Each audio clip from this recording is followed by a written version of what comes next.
Ah putain, on va se taper tous les feux rouges, hein, tu vas voir, jusqu'au dernier. Mais du coup, on va arriver les dernières. Ah non, mais moi je veux pas arriver dernière. Hein. À chaque fois, les derniers ils sont obligés de se taper la vaisselle.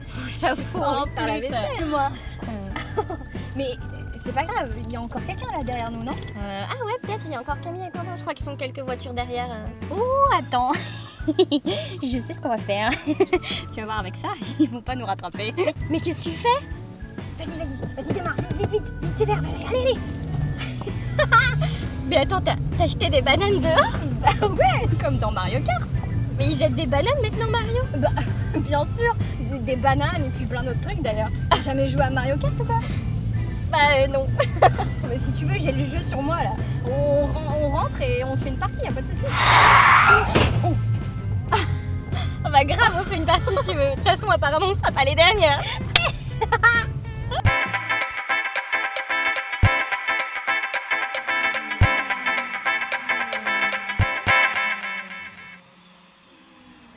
Ah, Mario Kart. C'est un jeu de course délirant de Nintendo qui brise des amitiés depuis 1992. Dans ce nouvel opus, on peut incarner un des 40 personnages disponibles issus des univers de Nintendo et s'affronter dans des courses de cartes endiablées sur une 50aine de circuits.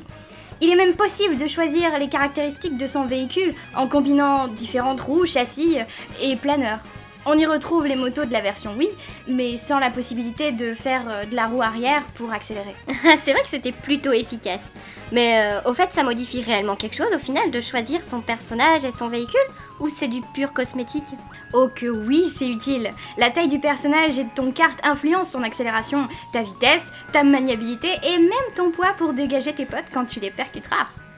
Petite astuce d'ailleurs pour les nouveaux dans le jeu, les créateurs ont ajouté de nombreuses fonctionnalités de pilote automatique pour aider les newbies à se familiariser avec la licence.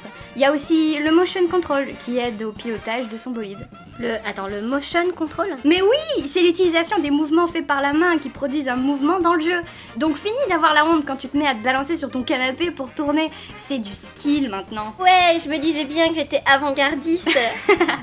Mais bon, la conduite c'est une chose, Mario Kart c'en est une autre. Sur les circuits, c'est le massacre. Tu vas pouvoir ramasser des caisses qui te donneront des objets et armes aléatoires. Il y a notamment la célèbre carapace tortue, des champignons qui augmentent ta vitesse temporairement et l'étoile d'invisibilité bien sûr, ou encore un poulpe qui va faire des taches d'encre sur l'écran des autres joueurs pour mieux les aider à se jeter dans le décor. Berk, de la morve de poule.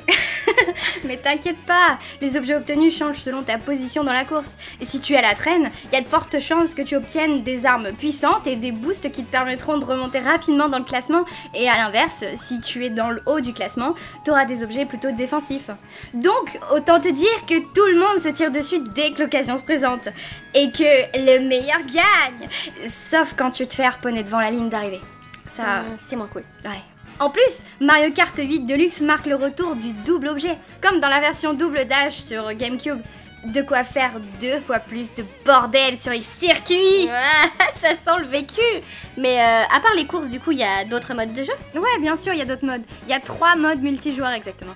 L'un des plus fun, c'est la bataille, qui offre aux joueurs un moyen d'en découdre sérieusement avec 5 jeux différents.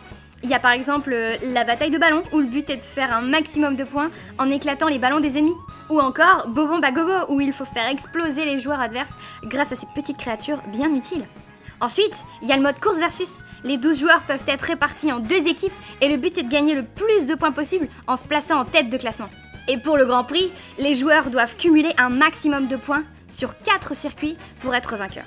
Ce qui est cool, c'est qu'en multi, il y a toujours 12 participants, de quoi dynamiser les parties à max. Ouais putain, mais il a l'air trop génial ce jeu. Mais du coup, on peut y jouer jusqu'à combien? Jusqu'à 4 joueurs sur la même console, mais 12 en ligne. Il est plutôt conseillé d'y jouer sur une télé parce que l'écran de la Switch est assez petit pour 4 joueurs. Génial. Bon, on appelle les autres pour y jouer. Tu leur dois bien ça après leur avoir lancé des bananes dessus.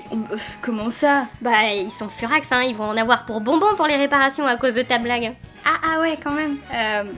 On devrait peut-être inviter d'autres personnes alors. La vidéo est terminée, mais moi je vous dis, venez liker, on aime ça les pouces bleus. Commente aussi, c'est cool. cool. J'aime bien les commentaires, j'en lis beaucoup, je fais ça toute la journée. Yeah, yeah. Dis-moi si t'aimes ce qu'on fait, dis-nous si t'as des idées pour la suite, la suite.